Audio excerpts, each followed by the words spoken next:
The younger the age level, exactly how they do it, how much, good question, is not important. You don't have a college player at age 10 or age 12.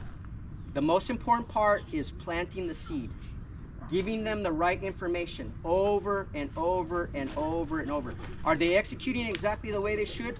No, but I'll tell you, by the time they're 11 and 12 years old, they will be. If you start this at 8, 9, 10, by the time they're 11 or 12, they will be executing it. So you just have to be patient and understand that at 8, 9, it's just part of the process. It's part of the informational process that you're getting across. And it has to translate from that coach to the next coach to the next coach to the next coach. And for us, Mike, I think we want to start planting that seed at 5 and 6. So at 8, 9, they're getting it. So I frequently tell them, keep the weight back, keep the weight back. But I've been told not to say that, and they couldn't tell me why. Here's why. Because if they're back and you say keep it back, they're going to swing like this instead of firing the hip either back. So once they're back here, now notice my heel, I load, my heel really hasn't come off the ground. So when they swing, they're going to keep it back, but they're going to swing like this. So they're staying back. Exactly what you told them. Yeah. This is why language is so important on what you tell them. It's the same thing about scoring up the ball. That language gives them a different thought than what you think it is.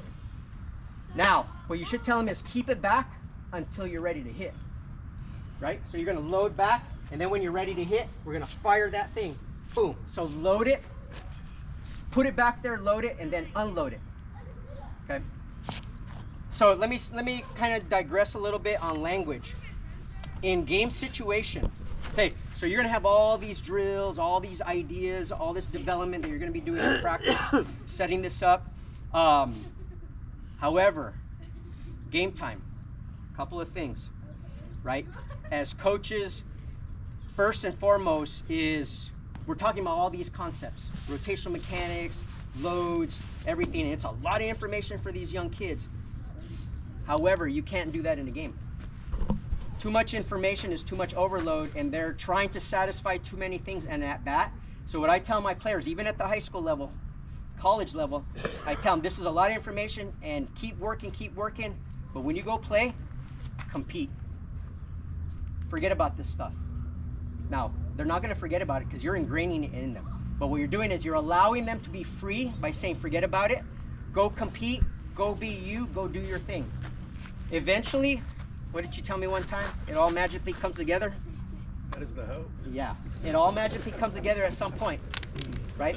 It will, because at some point, all those repetitions, all those drills, the ball's going to come in and there's going to be like, bam, there it was. And then the light bulb goes on and they're off and going. So what we're trying to do in your drills and your practices, that's where you're building muscle memory. In a game, they just got to do. If you're throwing information at the game and they're thinking too much, they're going to fail. So build the muscle memory in the practices and the warm-ups, and then it'll all come together, is what he's trying to say. So as well. if I see a player that is having an issue being too linear and not rotational, as I'm coaching at third base and he's going from on deck to the batter's box, I try to keep it down to 1, maybe 2 words max that mean 2 to 4 things to him in his brain.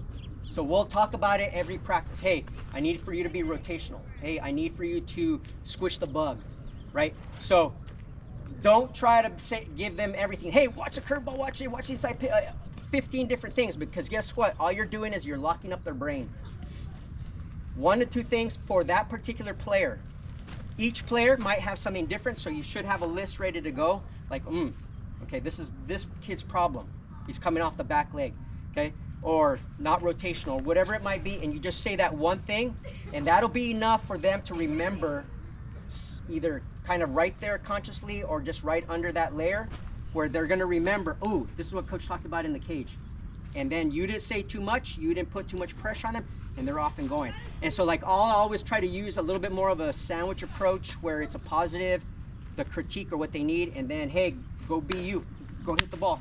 Right? Give them that confidence going into what you want to tell them and the confidence afterward. And you give them a little bit of that piece of information right in the middle.